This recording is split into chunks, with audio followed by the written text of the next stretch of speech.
Selamat pagi, saudara. Saya Graciador menemani Anda di segmen Ulas Kompas. Kita akan lihat ada informasi apa saja yang menarik di halaman muka harian Kompas edisi hari ini, Sabtu 20 Januari 2024. Kita ke foto di halaman utama, ini soal Piala Asia 2023, saudara. Dalam foto ini terlihat Kapten Timnas Indonesia Asnawi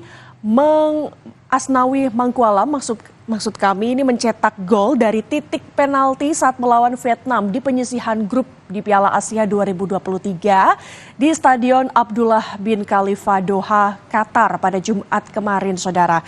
Indonesia ini menang 1-0 atas Vietnam dan membuka peluang lolos ke babak selanjutnya. Kemudian di sini juga diikuti dengan judul besar yaitu Garuda bangun dari mimpi buruk ganda. 3 poin dari laga kontra Vietnam ini membuat target ke babak 16 besar ini bukan mimpi semata. Asnawi Mangkualam mengakhiri rekor negatif Garuda.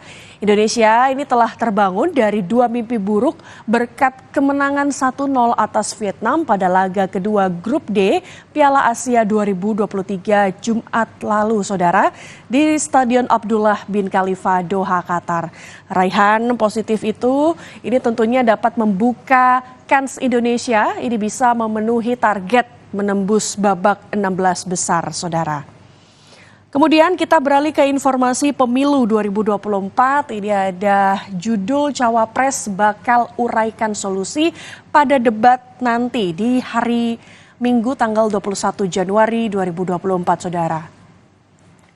Informasinya bahwa panggung debat keempat dalam pemilihan presiden dan wakil presiden nanti di Jakarta ini dijanjikan akan digunakan para calon wakil presiden untuk menyampaikan solusi atas sejumlah masalah yang berdampak langsung pada kehidupan masyarakat.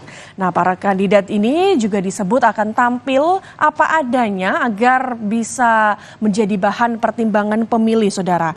Tema nanti dalam debat hari Minggu tanggal 21 Januari mendatang ini adalah temanya pembangunan berkelanjutan dan lingkungan hidup, sumber daya alam dan energi, pangan, agraria, masyarakat adat dan desa. Nah, kalau dari hasil jajak pendapat Litbang Kompas terhadap 510 responden di tanggal 15 sampai 17 Januari 2024, dari sejumlah tema yang akan diperdebatkan, sebagian besar publik berharap agar kandidatnya ini bisa membahas 49,6% membahas pembangunan berkelanjutan dan lingkungan hidup, 27,1% ini adalah membahas soal pangan.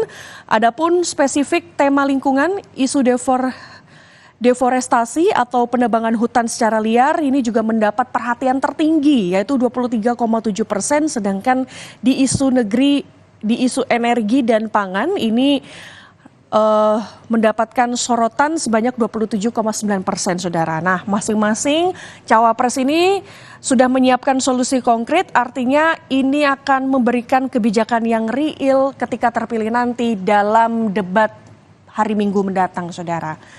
Kemudian kita beralih ke informasi lainnya. Ini ada foto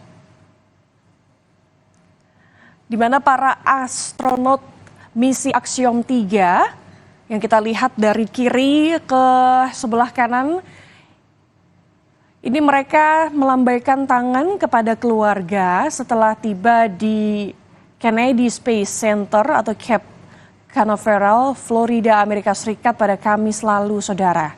Mereka bersiap untuk terbang menuju stasiun luar angkasa internasional.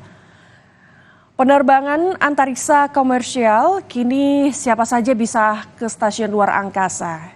Kini dengan tiket senilai 860 miliar rupiah, siapa saja bisa terbang dan hidup di stasiun luar angkasa internasional selama 14 hari. Sebanyak 4 astronot, 3 diantaranya berasal dari Turki, Swedia, dan Italia meluncur ke stasiun luar angkasa internasional dari pangkalan Kennedy Space Center, Badan Penerbangan dan Antariksa Amerika Serikat atau NASA di Cape Canaveral, AS.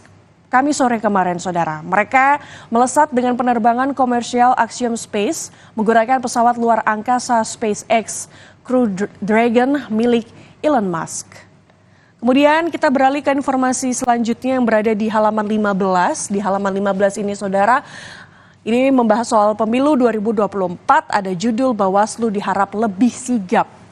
Potensi serangan fajar oleh perangkat desa untuk memengaruhi pemilih perlu diantisipasi Bawaslu, saudara. Dan di sini ada beberapa temuan-temuan, salah satunya adalah investigasi Kompas ini melihat temuan cara kerja tim sukses dan caleg, salah satu aktornya adalah perangkat desa, di mana dia menyiapkan daftar pemilih potensi untuk dijadikan target berupa pemberian uang. Kemudian ada juga temuan ombudsman. Selama ini di tingkat desa, rupanya ada kepala desa dan perangkat desa yang diduga memobilisasi suara, termasuk dengan menggunakan bansos dan layanan administratif tujuannya untuk mempengaruhi warga, saudara. Maka berkaitan dengan hal ini, Bawaslu akan terus melakukan patroli bersama dengan kepolisian dan tokoh masyarakat. Tujuannya ini menyasar ke beberapa perangkat desa, saudara. Informasi selengkapnya bisa Anda simak di Harian Kompas edisi hari ini, Sabtu 20 Januari 2024.